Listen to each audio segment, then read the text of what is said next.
ஆறுமுகம் தோன்றும். வெஞ்சமரில் அஞ்சேல் என வேல் தோன்றும். யாருக்கு நெஞ்சில் ஒரு கால் நினைக்கும் இருகாலும் தோன்றும். முருகா என்று ஓதுவார் பொன். நீ முருகான்னு ஒரு தரம் உண்மையா சொல்லு, அவன் உன் முன்னாடி வந்து நிற்பான்.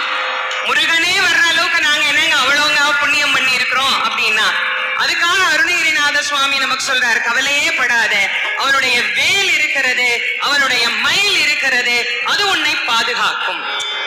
வேல் என்பது ஒரு ஆயுதம். அது வெறும் ஆயுதத்தின் அடையாளம் அல்ல, ஞானத்தின் அடையாளம். முருகப்பெருமானுடைய தத்துவமாக இச்சாசக்தி, கிரியாசக்தி, ஞானசக்தி தத்துவம் முருகன். இச்சாசக்தியாக வள்ளியம்மையும், கிரியாசக்தியாக தெய்வயானையும், ஞானசக்தியாக வேலாயுதமும் அங்கே சொல்லப்படுகிறது. வேல் என்பது ஞானத்தினுடைய பிரதிபிம்பம். ஞானம் எப்படி இருக்கணும் அப்படின்னா, வேலினுடைய வடிவத்தை தான் காட்டுறோம். மேற்பகுதி கூராக இருக்க வேண்டும், நடுப்பகுதி விசாலமாக இருக்க